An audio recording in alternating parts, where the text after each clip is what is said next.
썰TV 구독자 여러분, 안녕하세요. 우선 이 이야기를 작성하고 사연을 보내기까지 참 많은 시간과 망설임이 있었습니다. 어디서부터 어떻게 이야기를 꺼내야 할지 막막했거든요. 장담하는데 제가 보낸 사연이 역대급이지 않을까 싶어요. 지난 날을 곱씹어 보는 것도 그렇고 이렇게 사연으로 보내는 것도 그렇고 저 스스로가 웃겨질 정도로 엄청난 사연입니다. 제 이야기의 주인공은 바로 전 남편입니다. 저는 남편과 이혼한 지 꽤 됐어요. 이혼한 이유는 남편의 배신 때문이었습니다. 저는 그 사람을 누구보다 많이 믿었어요.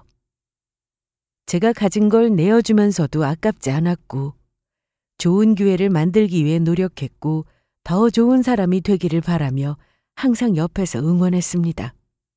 그렇게 제가 노력했다는 걸 전 남편은 잘 알면서도 뻔뻔하게 자수성가한 척 굴었습니다. 실상은 우리 아빠 덕분에 대기업에 입사했고 거기서 사람을 잘 만나 눈치껏 행동하면서 부사장 자리까지 빠르게 올라갔습니다. 이때까지만 해도 제 남편이 너무도 자랑스러웠어요. 내가 선택한 사람이 잘 해내고 있다는 뿌듯함이 있었거든요. 그런데 말이에요. 사람이 어느 지점에 올라가면 자기가 어떻게 거기까지 왔는지를 잊어버리는 순간이 오나 봐요. 더 정확하게 말하면 그걸 지워버리고 싶은 순간이 오는 거죠. 왜냐고요? 자신이 만든 게 아니라 남이 만들어준 자리니까 자존심이 상하거든요. 그걸 인정하면 지금의 자신이 그리 대단한 게 아니라는 걸 아니까 그게 싫었던 겁니다. 우리 아빠의 도움이 아니었다면 대기업 문턱에도 가지 못했을 인간이 성공하고 나서는 감히 제게 이혼하자는 말을 입에 올렸습니다. 하루아침에 이혼 통보를 당한 저는 너무 놀라서 황당해하고 있었는데 글쎄 이혼하자는 이유가 뭔지 아세요? 건물주인 내연녀와 새롭게 시작하기 위해서입니다. 그 인간은 아주 태연하게 눈 하나 깜빡이지 않고 이렇게 말했어요. 지금까지 쌓아온 거 다 포기해도 건물주 마누라는 포기 못한다. 재혼이면 이득 아니냐.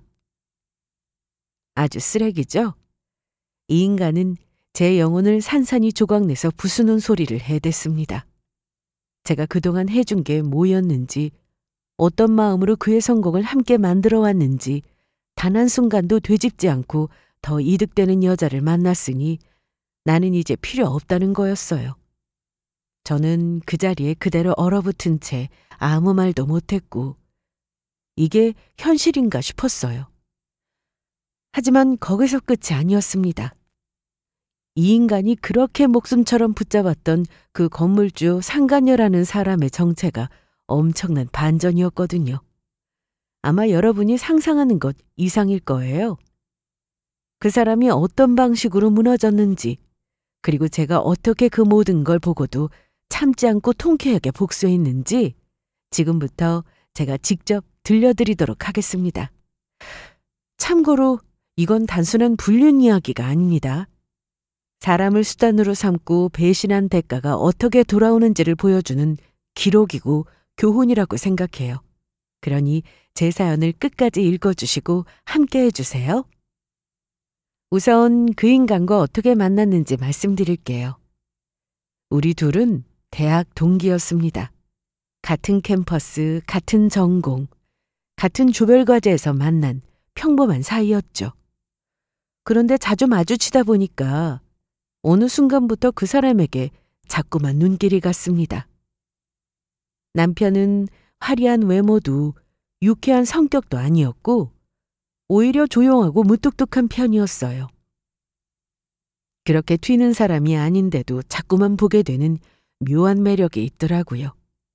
그래서 혼자서 남편을 지켜보고는 했는데 시간이 흐를수록 남편에 대한 호감은 더욱더 커졌어요.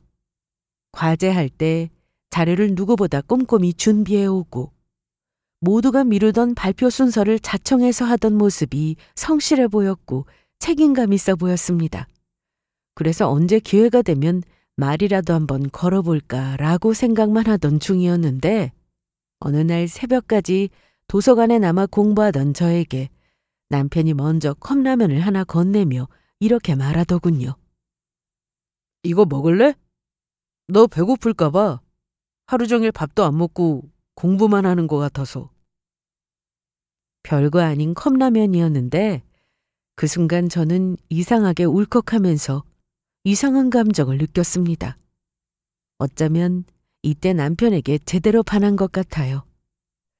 남편도 제게 호감이 있으니 먼저 컵라면을 건네며 말을 걸었는진 몰라도 저는 그 컵라면을 건네며 걱정스럽게 바라보는 남편의 눈빛 속에서 다정함과 따스함을 느꼈습니다. 그때부터 제가 적극적으로 다가갔어요. 이런 감정을 느끼게 한 사람이 처음이라 놓치고 싶지 않았거든요. 다행히 남편이 저를 밀어내지 않았습니다. 제가 다가가면 스스럼 없이 받아줬어요. 그 후로 우리는 급속도로 가까워졌고 그렇게 연애를 시작하게 되었습니다. 예쁘게 사랑을 키워가면서 남편에 관한 마음이 커져만 갔고 옆에서 남편을 보며 늘 안쓰러운 마음에 속상할 때가 많았어요. 왜냐하면 남편의 집안은 그리 넉넉한 편이 아니었거든요. 시아버님은 수도권에서 작은 철물점을 운영 중이셨고 그걸로 학비와 생활비 등을 보태며 남편을 열심히 뒷바라지 하셨습니다. 하지만 대학 생활을 하다 보면 은근히 돈이 많이 들어가잖아요. 그렇다고 그때마다 돈 보내달라고 할 수도 없는 노릇이고 조금이라도 부모님의 부담을 덜어드리고자 남편은 부족한 돈을 충당하기 위해 열심히 아르바이트했고 중간중간 저와 소소하게 데이트하며 시간을 보냈습니다. 그러니 옆에서 지켜보는 제 마음은 너무도 아팠어요. 기숙사 생활을 하면서도 늘 아침 일찍 일어나 편의점에서 아르바이트하고 주말엔 택배 물류센터에서 몸을 부리며 용돈을 벌었죠. 시간을 쪼개가며 열심히 최선을 다해서 사는 모습이 안쓰럽기도 하고 동시에 존경스럽기도 했습니다. 그리고 점차 내가 이 사람 옆에서 많이 도와주면 좋겠다. 고생도 함께 했으면 좋겠다는 결심이 서기 시작했어요. 저는 비교적 유복한 집안에서 자랐고 아빠는 30년 넘게 건설회사에 몸담아 임원까지 오르신 분이셨습니다. 아빠는 저에겐 뭐든 든든하게 해주는 존재였어요. 그래서 남편과 연애하다가 어느 순간 진지하게 미래를 생각하게 되었을 때 아빠에게 조심스럽게 남편 이야기를 꺼냈습니다. 아빠, 내 남자친구 정말 괜찮은 사람이야. 아빠가 봤을 때 지금은 가진 게 없는 평범한 애지만 확실하게 말할 수 있어. 두고 봐. 앞으로는 지금과 다를 거야. 왜냐하면 내 남자친구는 1분 1초도 허투루 사는 사람이 아니거든. 그걸 내가 다 지켜봐왔어. 그러니까 나 믿고 결혼 허락해줘. 정말 잘해낼 거야. 이때만 해도 저는 제 남편이 최고로 여겨졌습니다. 제 눈에는 무궁무진한 가능성을 품은 사람이지만 솔직히 부모님 눈에는 상당히 볼품없는 그저 그런 사람이었죠. 그래서 부모님께 결혼 이야기를 꺼냈을 때 많이 눈치 보였고 조심스러웠습니다. 딱 봐도 마음에 안 들어 하실 거라는 걸 알았고 결혼을 반대하실 거라는 것도 어느 정도 짐작했으니까요. 그래서 간절한 마음을 담아 열심히 부모님을 설득했어요. 엄마는 더 좋은 조건의 남자와 결혼하기를 원하셨지만 아빠는 제 진심을 알아주셨는지 며칠간 고민하셨고 뜻밖에도 이런 말씀을 하셨어요. 우리 딸이 믿는다면 아빠도 믿는다고요. 태어날 때부터 기회를 부여받은 사람이 있는가 하면 기회를 잡는 사람도 있는 법이라고 하셨고 저처럼 남편의 미래를 좋게 평가하셨습니다. 뭐 하나 우리 집안보다 나은 게 없는 사람이었지만 그래도 그런 악바리 근성으로 노력하는 모습이 좋다고 하셨고 그렇게 살다 보면 언젠가는 성공하게 되어 있다면서 우리의 결혼을 허락해 주셨어요. 다만 아직은 시기가 너무 이르니까 몇 년 더 만나고 어느 정도 자리를 잡으면 그때 결혼 준비를 시작하라고 하셨습니다. 그 말과 함께 아빠가 다니시는 회사의 인사 담당자에게 남편을 추천하셨고 정식 채용은 아니었지만 인턴 자리를 얻으며 첫 사회생활을 시작하게 되었습니다. 그때부터였어요. 남편은 정말 물 만난 물고기처럼 날아다녔습니다. 출근 첫날부터 열심히 하겠다는 패기가 남달랐습니다. 아빠가 아니었으면 남편 능력으로 결코 들어가기 힘든 회사였어요. 정직원은 아니었지만 인턴 자리도 쉽게 가질 수 없는 그런 곳이었습니다. 그러니 추천해준 아빠에게 누가 되지 않으려고 더 열심히 하려는 마음도 있었고 또 믿고 도와주신 만큼 보답하기 위해 최선을 다하고자 했습니다. 모르는 건 찾아서 익히고 부족한 건 따로 시간을 쪼개 학원에 다니거나 밤늦게까지 공부하며 계속해서 자신의 능력을 키워나갔어요. 그렇게 점차 성장하더니 누구보다 빠르게 보고서를 제출하고 업무 이후엔 상사에게 PT로 따로 요청해 피드백을 받으며 자신의 것으로 만들기 위해 노력했습니다. 그러니 그 성실함이 당연히 눈에 띌 수밖에 없었죠. 어느 날 아빠가 문득 이렇게 말씀하셨어요. 남자친구를 이야기하며 참 머리 좋은 애라고요. 또 무엇보다 기본이 돼 있다면서 흐뭇해 하셨습니다. 아빠가 직접 본 것도 그렇고 다른 직원을 통해 전달받은 것들을 조합해 봤을 때 좋게 평가할 만한 수준이었나 봐요. 그때부터 아빠는 남편의 미래를 더욱더 큰 가치로 여기셨고 남편을 회사 사람들과의 식사 자리에 데려가 업계 선배들과 교류할 수 있는 기회를 만들어 주셨습니다. 본격적으로 남편을 키워주기 시작하신 거였죠. 아빠가 밀어주신 것도 있지만 남편도 그만큼 노력했기 때문에 그간의 고생이 보답으로 돌아왔다고 생각했습니다. 그렇게 남편의 커리어는 점점 가속이 붙기 시작했어요. 입사 2년 만에 정규직으로 전환되었고 3년 차엔 해외 파견팀으로 선발되어 실적을 쌓았으며 5년 차에는 차장이 되어 부서의 핵심 인력으로 자리 잡았습니다. 그리고 그 과정에서 우리는 결혼했습니다. 아빠가 남편을 지켜보며 어느 정도 자리 잡았다고 생각되셨는지 술술 결혼해도 되겠다고 하시더라고요. 남편은 사위로 인정받았다면서 엄청나게 기뻐했고 제게 프로포즈할 때 저와 아빠 덕에 여기까지 올 수 있었다고 저를 만난 건 인생의 행운이라고 했습니다. 남편에게 저는 마치 로또와도 같은 사람이라고 했어요. 제가 아니었다면 지금 누릴 수 있는 모든 것들을 결코 갖지 못했을 거라고 했습니다. 우스갯소리로 어쩌면 아직도 편의점이나 물류센터에서 일했을지도 모른다고 했죠. 늘 저와 장인어른 덕분이라며 너무도 고마워하는 남편에게 그렇지 않다.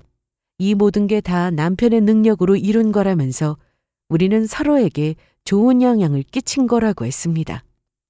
그렇게 서로에 대한 믿음으로 행복한 결혼 생활을 시작했고 같은 방향을 보고 간다는 확고한 믿음으로 결혼 생활을 잘 헤쳐나갔어요.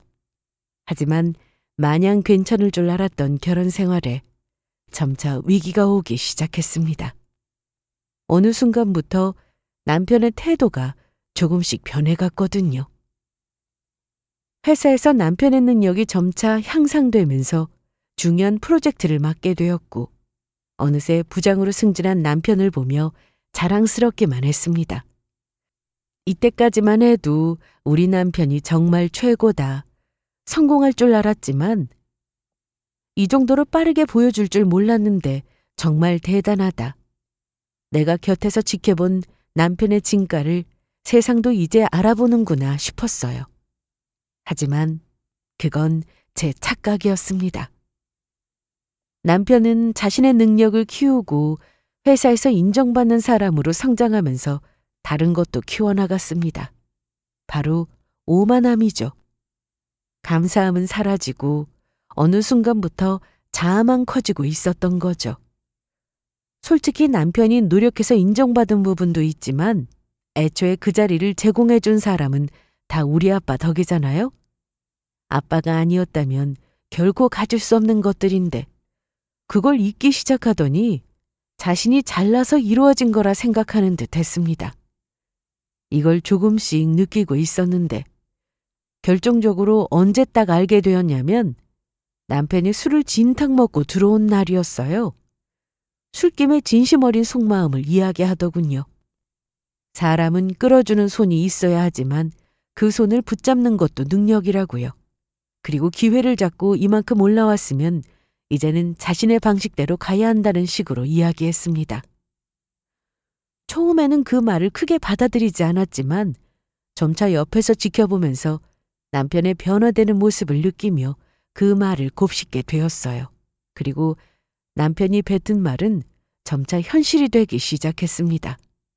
어느 날 남편은 제게 진지하게 할 말이 있다고 했고 제 눈을 똑바로 바라보며 이렇게 말했어요.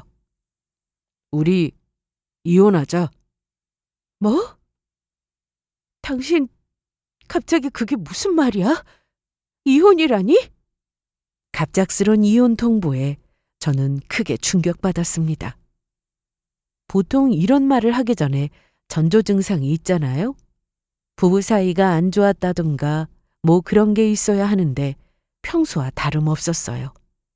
남편이 오만해졌다고 느껴지기는 했지만 우리 부부 사이는 별다른 문제가 없었습니다. 하루아침에 이혼 통보를 받은 저는 충격과 함께 왜라는 의문으로 가득했어요. 아무런 문제가 없었는데 왜 이혼을 원하는 걸까? 그게 너무 궁금해서 충격받은 것도 잠시 그 이유를 물었습니다. 그러자 두 번째로 충격받을 이야기를 듣게 되었습니다. 글쎄, 남편에게 여자가 있더라고요. 다른 여자가 생겼어. 그 사람을 많이 좋아하고 있고 미래는 그 사람과 함께하고 싶어. 뭐? 당신 미쳤어? 여자가 생긴 것도 뒤로 넘어갈 판인데 그 태도 뭐야? 뭐? 미래를 그 여자랑 함께하고 싶다고? 그럼 나는 당신이 어떻게 나한테 이럴 수 있어? 우리 아빠랑 내가 당신한테 어떻게 했는데 그 은혜를 이런 식으로 갚을 수 있냐고! 그래서 다 갚았잖아. 나도 할 만큼 했다고. 이 정도 했으면 됐지 뭘 더 원하는데. 장인어른하고 당신 실망하게 하기 싫어서 미친 듯이 노력했어. 이만큼 했으면 나도 이제 편히 쉬어도 되잖아. 남편의 말은 그러했습니다. 아빠랑 제게 받은 만큼 보답하기 위해 그동안 미친 듯이 노력했고 일하는 소처럼 열심히 매달려서 지금의 자리까지 올라가지 않았느냐고. 눈으로 보이게끔 성과로 보답했으면 된 거 아니냐. 이 정도면 충분히 갚을 것 같고 다 돌려준 거라고 했습니다. 그러니 앞으로는 자신을 위해서 살고 싶다고 했어요. 그 말이 참 기가 막혔습니다. 저는 단 한 번도 자신을 포기하고 살라고 말한 적도 없고 그렇게 살기를 강요한 적도 없었어요. 그런데 남편은 저와 아빠를 위해 희생했다고 말했습니다. 물론 본인을 도와준 건 정말 고마웠다고 했고 그걸 보답하기 위해 열심히 노력했으니 더 이상 자신을 붙잡아둘 이유가 없다고 했어요. 보답하라고 대놓고 강요하거나 그런 말을 한 적은 없지만 그래도 그동안 자신을 바라보는 눈빛 속에서 큰 부담감을 느꼈다고 했습니다. 말만 안 했을 뿐이지 눈빛에서 수많은 행동에서 자신을 압박하고 힘들게 했대요. 이제 할 만큼 했으니 자신을 속박하지 않고 어떠한 압박도 없는 곳에서 새롭게 시작하고 싶다면서 이혼을 요구했습니다. 하늘이 무너지는 것 같았어요. 그동안 우리가 함께했던 시간은 뭐지?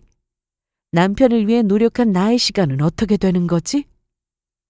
이루 말할 수 없는 배신감에 치가 떨렸습니다. 전적으로 믿은 남편에게 배신당하니까 이성의 끈이 툭 끊어지더군요. 반 미친 여자처럼 고래고래 소리 지르면서 그동안 한 번도 보여주지 않은 모습으로 화를 냈고 이건 말도 안 된다면서 쏘아붙였어요. 그건 당신 생각이지. 아빠랑 나는 그저 당신이 잘 되기만을 바랬어. 그 마음 하나로 도와준 거라고. 당신이 나한테 그랬잖아. 아빠랑 내 도움이 아니었다면 아르바이트나 전전하면서 별 볼 일 없는 곳에서 일하고 있을 거라고. 지금 그 자리 다 당신이 일어놓은 것 같지? 착각하지 마. 그건 다 아빠랑 내가 준 기회야. 그런데 감히 우리를 배신해? 다시 한번 말하지만 우리는 당신한테 부담 준 적 없어. 다 당신이 원해서 한 일이야. 감옥이다 여겨질 만큼 싫었으면 이 순간까지 버틸 수 있었을 것 같아? 그 누구보다 성공을 바라고 원했기 때문에 노력했던 거잖아. 그 욕심으로 지금까지 달려왔으면서 아빠랑 내 탓을 왜 해? 이혼 통보를 받고 제 세상이 다 무너져 내렸어요. 남편이 이렇게 생각하고 있는 줄 몰랐고 다른 여자와 외도를 저지르며 저를 배신할 줄도 몰랐습니다. 충격이 커서 제대로 된 이성적 판단이 어려웠을 수도 있지만 믿었던 만큼 배신을 크게 입어서 이혼을 진지하게 받아들이게 됐어요. 차라리 모르면 몰랐지. 본인 입으로 외도를 실토하고 그걸 다 알게 된 순간 우리 사이에 신뢰는 없는 거였습니다. 그러니 결혼 생활을 유지하는 게 의미 없는 짓이죠. 하지만 도와준 은혜도 모르고 부담스러웠다, 감옥에 갇혀 사는 듯 답답했다고 말하는 남편을 그냥 넘길 수 없었습니다.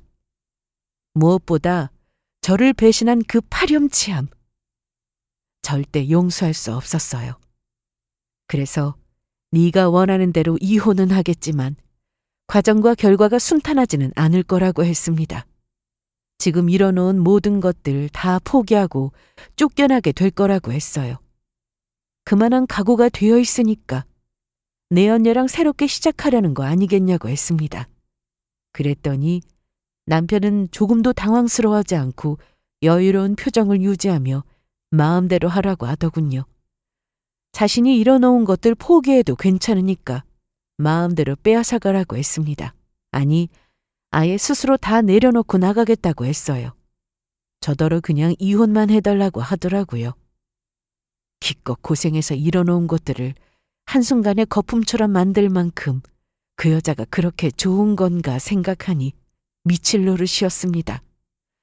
그래서 사리분별도 못할 만큼 진짜 여자에 단단히 미친 거냐고 했더니 남편이 그러더군요. 그만한 가치가 있는 사람이라고요. 그래, 미쳤어. 보통 여자가 아닌데 안 미치고 배겨? 이 사람 장인어른이랑 당신하고는 비교도 안 될 사람이야. 꽤 큰 상가를 가지고 있는 건물주거든.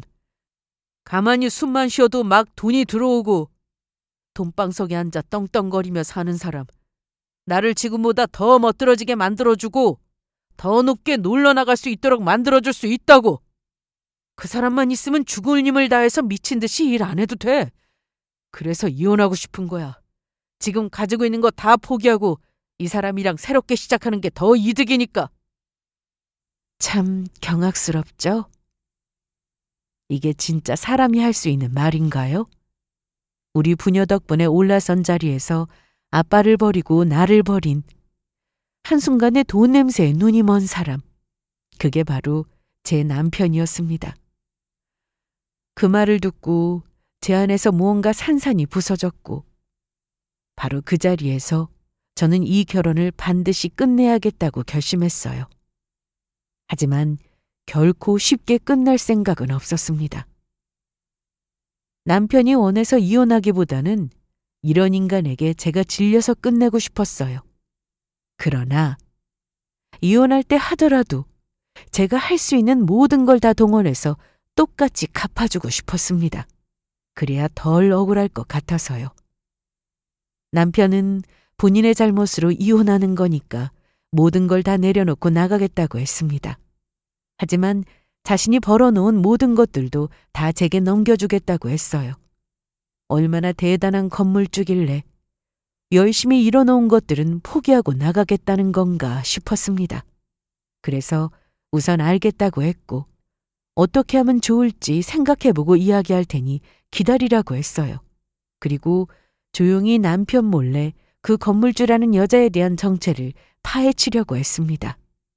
사실 저는 이 생각으로 생각 좀 하겠다는 말을 핑계 삼아 시간을 번 거예요.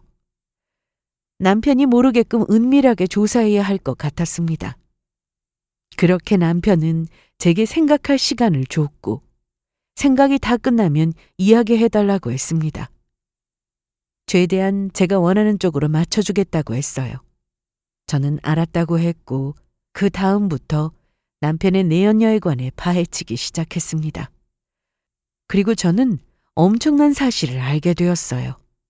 남편이 상상조차 하지 못했던 진실이라고나 해야 할까요? 아주 배꼽 잡는 반전이 있었습니다. 이혼하자는 말을 들은 그날 밤, 저는 혼자 거실에 앉아 술도 없이 멍하니 앉아 텅 빈 머리로 생각했어요. 건물주라는 타이틀 하나에 미쳐 자기 인생을 거품처럼 쥐어버릴 만큼 그렇게 대단한 여잔가.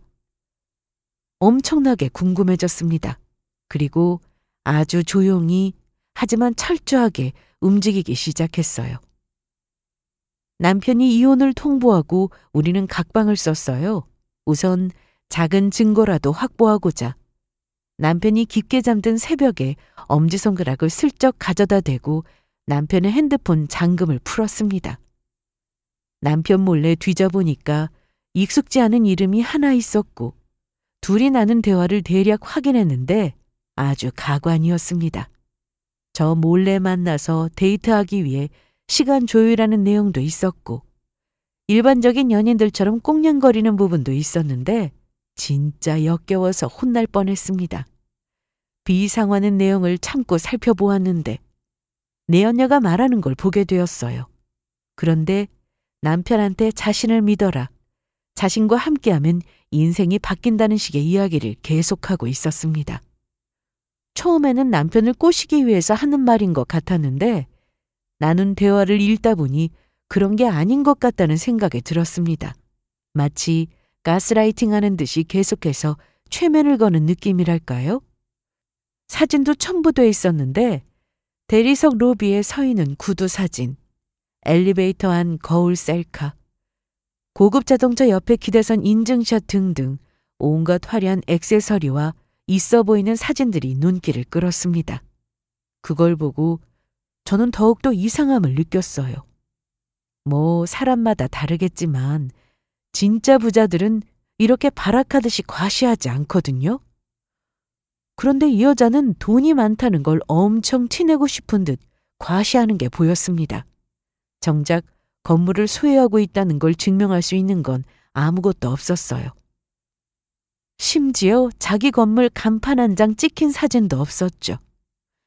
그제야 감이 왔습니다. 이 여자 뭔가 수상하다는 것을요. 다음 날 저는 오랜 지인을 통해 부동산 업계 사람들을 만났어요. 내연녀에 관해서 조사해줄 전문가였죠. 남편의 이야기도 그렇고 둘이 나눈 대화를 토대로 살펴봤을 때 자주 언급된 건물과 위치가 있었고 그 건물에 관해서 조사해달라고 했습니다. 며칠 뒤 답변이 왔어요. 그리고 아주 뜻밖의 이야기를 듣게 되었습니다. 분명 둘 사이에 자주 언급한 건물이 하나 있었고 남편의 말대로라면 그 건물은 내연녀의 것이어야 했어요. 그런데 건물주는 60대 남성이라고 하더군요. 법인 명의도 아니고 상속도 아닌 단독 소유. 그럼 이 건물이 아닌가? 다른 건물을 가지고 있는 건가 싶어서 더 정확하게 자세히 알아봐야겠다는 생각으로 뒷조사를 전문으로 하는 곳에 사건을 의뢰했습니다. 그리고 마침내 그 여자의 정체를 알게 되었어요. 그 여자 이름으로 된 건물이 있었나요? 아니요, 없었습니다. 확실한가요? 네, 확실해요.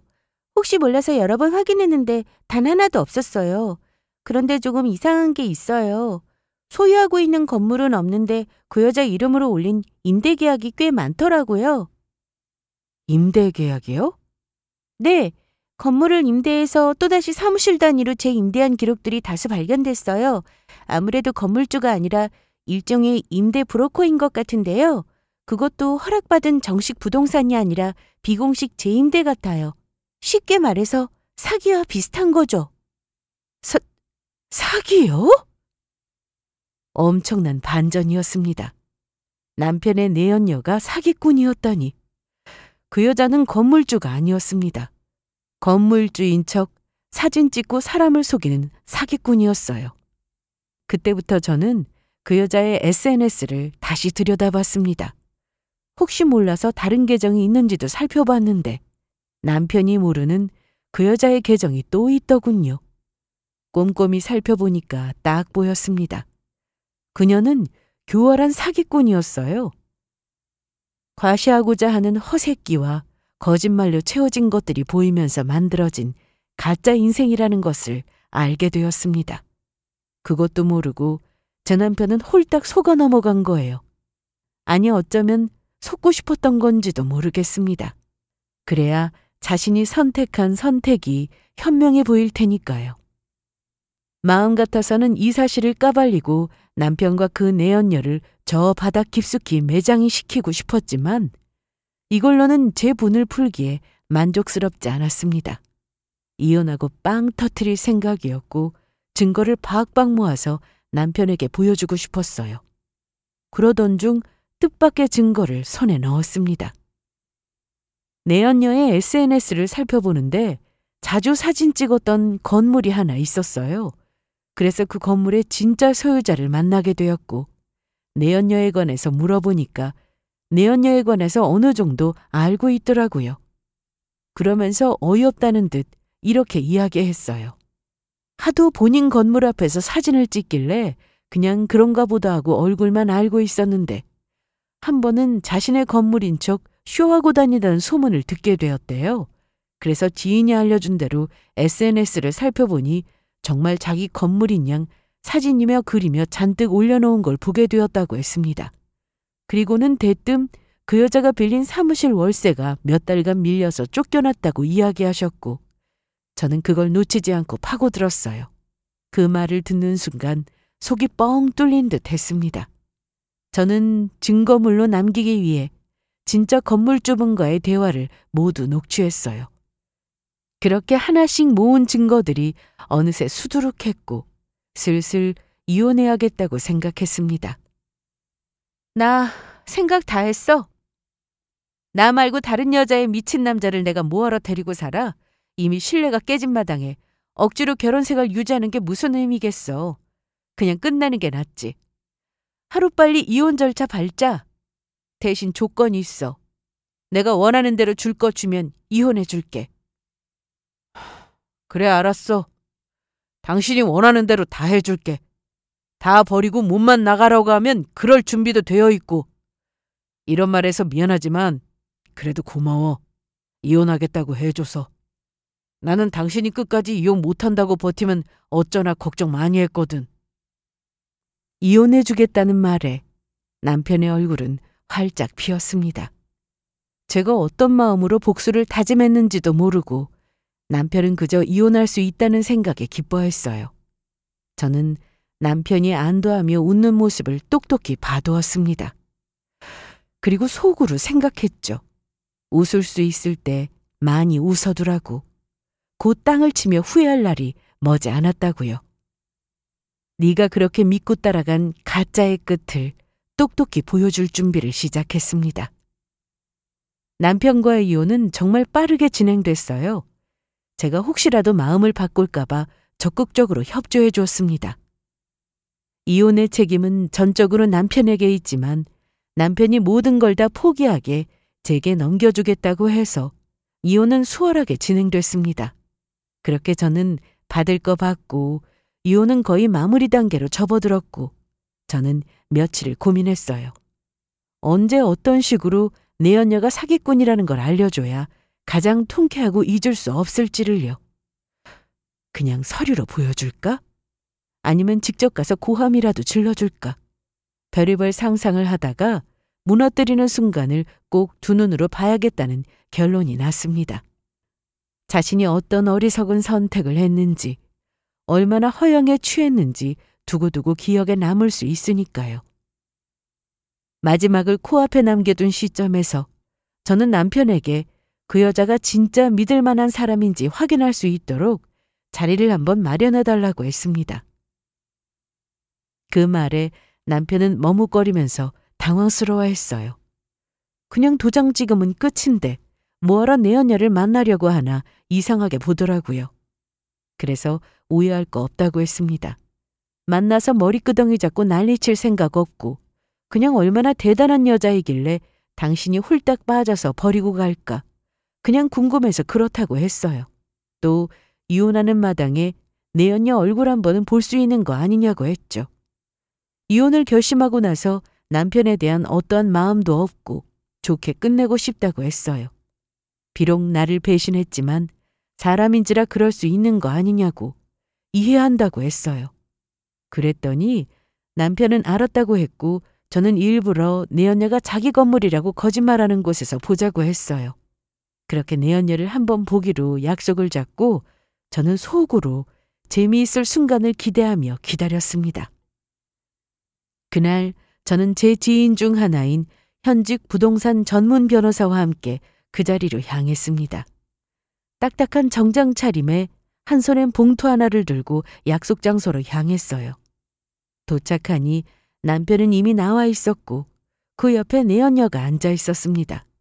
가죽 클러치, 명품 로고가 박힌 구두, 의자에 떡하니 다리 꼬고 앉아선 진짜 이 건물의 주인인 양 허세를 뿜어내고 있었죠. 저를 발견한 남편이 먼저 말을 꺼냈습니다. 제게 자신의 내연녀를 소개하더군요.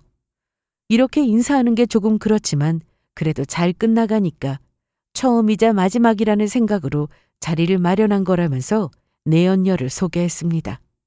내연녀는 저를 보고 조금도 죄책감을 느끼지 않았어요. 아주 여유로운 미소로 쳐다봤습니다. 그러면서 아주 당당하게 여기 건물주라고 말했어요. 안녕하세요. 저를 만나보고 싶어 한다는 말을 듣고 놀랐어요. 의외였거든요. 생각보다 생각이 열려 있으신 분인가 봐요. 뭐 어쨌거나 이한테 저에 대해서 대충 들으셨죠? 건물주인 거. 바로 이 건물이에요.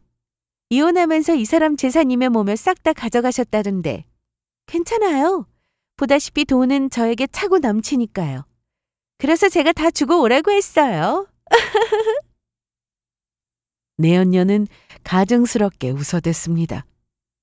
사진으로만 봐오다가 실제로 보니까 뭐 이런 게 다 있지? 고작 이런 거 속아서 날 배신한 건가 싶은 생각에 화가 치솟았어요. 그래서 저는 아무것도 모르고 제 잘난 줄만 아는 내연녀를 보며 들고 있던 서류봉투를 테이블 위에 탁 올려놓았어요. 그럼요, 잘 알죠. 이야기 많이 들었어요. 여기저기서 아주 대단하시던데요. 보니까 양파 같은 사람이더라고요. 까도 끝이 없어. 그래서 내가 하나씩 다 수집하고 모았는데 어떻게 좀 보실래요? 이게 뭐죠? 뭐긴요. 이 건물의 등기부 등본이죠. 어떻게 내가 꺼내서 보여줄까요? 이 건물 소유자의 이름이 누구로 되어 있는지? 순간 제 말에 남편과 내연녀의 표정이 스르르 얼어붙는 게 보였습니다. 내연녀는 남편의 눈치를 보며 눈을 굴리고 있었고 남편은 난처한 표정으로 이게 뭐 하는 거냐고 좋게 마무리하자고 하더니 이렇게 깽판을 치려고 온 거냐고 했습니다. 그래서 남편을 똑바로 보며 정신 차리고 서류봉투나 확인해 보라고 했어요.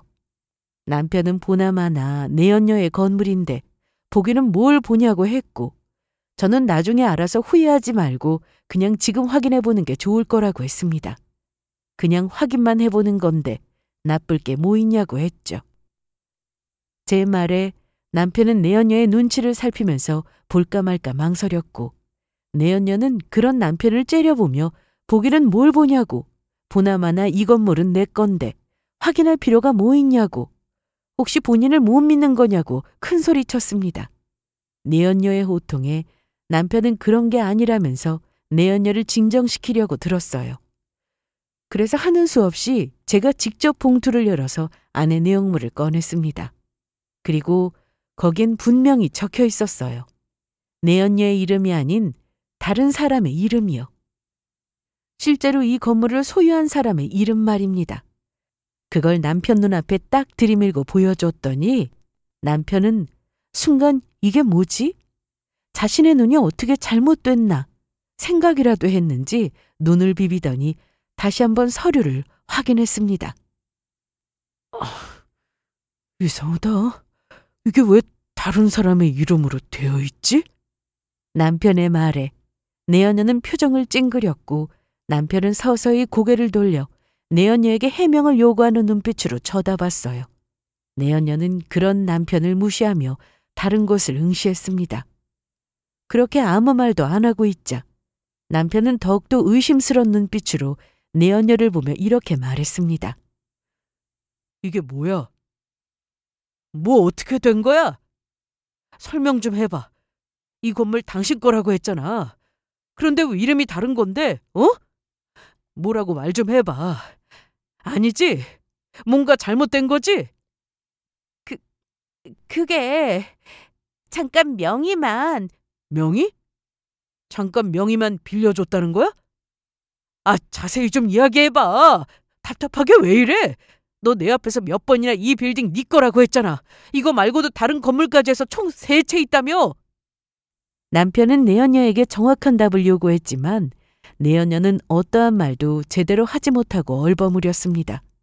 그래서 저는 그럴 것 없다고 다시 한번 테이블 위에 있는 서류를 가리키며 여기에 모든 진실이 담겨 있다고 했어요. 내연녀의 진짜 정체를 밝히기 위해 그동안 모아놓은 것들이라고 하니까 남편과 내연녀의 눈이 동시에 봉투로 향했습니다. 남편은 봉투 속 내용을 확인하려고 했고 내연녀는 봉투를 빼앗아서 숨기려고 했어요. 그렇게 둘이 막 옥신각신하다가 결국 힘으로 밀린 내연녀는 바닥으로 내동댕이 쳐졌습니다. 남편은 봉투 속에 있는 증거물을 꺼내서 확인했고 이내 분노에 찬 눈빛으로 내연녀를 쳐다봤어요. 내연녀는 다 들켰다는 생각에 얼굴이 새빨개졌지만 이내 고개를 숙였다가 다시 들고는 본 모습을 드러냈어요. 짜증 섞인 말투로 남편에게 소리쳤습니다. 뭐 어쩌라고. 그런 눈빛으로 보지 마. 내 말에 속아 넘어간 네 잘못이지 내 잘못이야? 솔직히 나처럼 제 임대에서 돈 버는 사람들 수두룩해. 실제 주인이 아니든 어차피 난 이 건물 관리하는 건 똑같잖아. 뭐? 이게 어떻게 똑같아? 네가 감히 날 속여? 남편은 분노에 찬 눈빛으로 당장이라도 내연녀를 향해 달려들 기세였습니다. 내연녀는 앙칼지게 소리칠 때는 언제고 남편의 살기어린 눈빛을 본 순간 주춤하더니 순간 무서움을 느꼈는지 뒷걸음질을 치더군요. 그러고는 기회를 봐서 튀려고 했는데 그걸 저랑 같이 온 변호사가 막아서며 조용히 이렇게 말했죠. 무허가로 재임대하는 건 형사처벌 대상이라고요. 또 SNS에 허위 사실을 유포한 것도 명예훼손, 업무방해에 해당한다고 했습니다. 그리고 제가 내연녀의 짝퉁 가방을 낚아채서 이렇게 말했어요. 저 인간을 속일 수는 있어도 내 눈은 못 속인데 이 짝퉁 가방처럼 네가 가짜 건물주라는 걸 나는 진작에 알고 있었다고 했습니다. 그랬더니 내연녀는 입술을 깨물었고 망했다는 표정을 지었어요. 사실 변호사는 상황을 지켜보면서 미리 경찰에 신고를 해뒀습니다. 제 눈빛을 읽고는 곧 경찰이 올 테니 같이 경찰서로 가자는 말과 함께 내연녀를 데리고 밖으로 나갔습니다. 그렇게 저는 남편에게 모든 진실을 까발렸어요. 그리고 남은 건 이제 곧 전 남편이 될 사람과 저뿐이었습니다. 남편은 한동안 말없이 분을 사귀기 위해 노력했고 나지막에 중얼거렸어요. 이건 말도 안 된다고. 내가 저런 사기꾼한테 속을 리가 없다고 말이죠. 제법 충격이 컸는지 현실을 부정하는 듯 했습니다. 그래서 저는 그런 남편을 보며 조용히 말했어요. 나는 당신이 사리분별 잘하고 현명한 사람인 줄 알았거든? 그런데 내가 잘못 봤더라고. 고작 저런 사기꾼한테 속아서 자신의 전부를 다 버리다니. 근데 저 여자 너무 원망하지 마. 이 모든 건 다 당신이 자처한 거니까. 주어진 것에 만족하고 감사했다면 이런 일 절대 일어나지 않았어. 남편의 얼굴은 완전히 무너져 내렸습니다.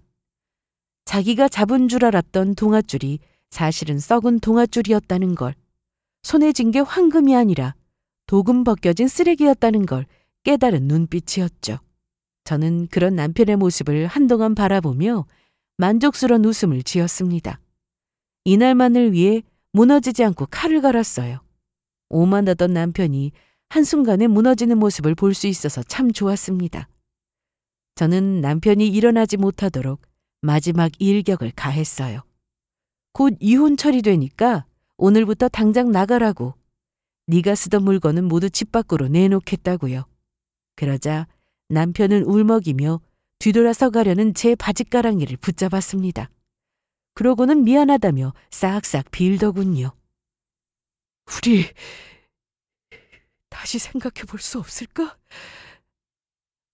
당신 말대로 사람인지라 실수 한 번은 할 수 있는 거잖아. 내가 잠시 미쳤었어. 저게 작정하고 사기치는데 별 수 있어? 그러니까 나 한 번만 용서해줘. 앞으로 이런 일 절대 없을 거야. 당신하고 장인어른 심기 어지럽힌 거 내가 다 갚으면서 살게. 아니야. 그럴 거 없어. 이미 다 갚았어. 쓰레기인 너를 내 인생에서 치워줬잖아? 제발 이러지 마. 이렇게 잔인하게 날 버리면 당신 속이 편해? 당신 마음 약한 거 내가 잘 아는데 진짜 나 버릴 거야? 너도 날 버리는데 나라고 못 버릴까? 이미 도장 찍었고 서류만 가져다 내면 끝이야. 그러니까 이만 내 인생에서 퇴장해줘. 너는 원래 있던 쓰레기통으로 돌아가고. 그럼 안녕? 그렇게 마지막 인사를 남겨두고 저는 그 자리를 떠났습니다. 뒤에서 들려오던 건 남편의 흐느낌 섞인 목소리뿐이었어요. 그리고 이혼이 정식으로 성립되자마자 저는 정리한 자료를 그대로 경찰에 넘기고 내연녀를 벌받게 했습니다. 그런데 그 과정에서 새로운 사실을 알게 됐어요. 내연녀는 이미 임대 사기로 피소 중이었다는 겁니다. 웃긴 건 남편 역시 거기 연루되어 함께 조사 대상이 되었어요. 결국 남편은 벌금형을 받게 되었고 건물주 아내를 얻어 새 출발하려던 꿈은 모조리 깨지고 말았습니다. 그리고 몇 달 후 우연히 친구에게서 어처구니 없는 제보 하나를 받게 되었어요. 전 남편이 편의점에서 아르바이트하는 걸 봤다고요. 처음에는 안 믿었습니다. 아무리 그래도 나이가 있는데 정말 편의점에서 아르바이트 할까 했는데 혹시나 해서 한번 찾아가 봤습니다. 그런데 정말이더군요. 전 남편은 구석 계산대에서 고개를 숙이고 앉아 있었어요. 예전에는 잘 나가는 부장님으로 불렸고 잘 다려진 와이셔츠를 입고 다니던 사람이었는데 지금은 이름표 하나 달고 일하는 아르바이트생이 되어 있었습니다. 저는 말없이 물 하나만 집어들고 계산대에 올려놨어요. 고개를 들어 저를 발견한 전 남편은 순간 정지된 듯 아무 말도 못했습니다. 입술이 파르르 떨리면서 그저 고개만 숙이고 있었어요. 그래서 저는 말없이 지갑을 꺼내 10,000원짜리 한 장을 내려놓고 거스름돈은 받지 않겠다고 말했습니다. 남편의 얼굴은 새빨갛게 달아올랐고 저는 그 모습을 보며 만족스럽게 집으로 돌아왔어요. 정말 통쾌했습니다. 그날 밤 처음으로 가슴이 편안했습니다. 억울함도 분노도 미련도 없었어요. 이제야 진짜 끝났다는 느낌이 들었거든요. 사람이 욕심을 부리면 눈이 멀고 그 눈먼 욕심은 결국 자신을 잡아먹습니다. 제 전 남편이 그랬고 그 사람 곁에 붙어있던 가짜도 그랬습니다. 겉보기엔 화려하고 모든 말들이 달콤하겠지만 정작 그 밑바닥을 자세히 보면 아무것도 없어요. 허세, 욕심, 그리고 속임수뿐이었죠. 여러분께 제 이야기를 들려드리면서 다시금 그때의 순간들이 되살아나 고통스럽기도 했지만 그래도 하늘이 준 기회라 생각합니다. 제 인생에서 그 인간을 치워주고 분리수거 시켜줬으니까요. 마지막으로 여러분은 가짜에 현혹되지 마세요.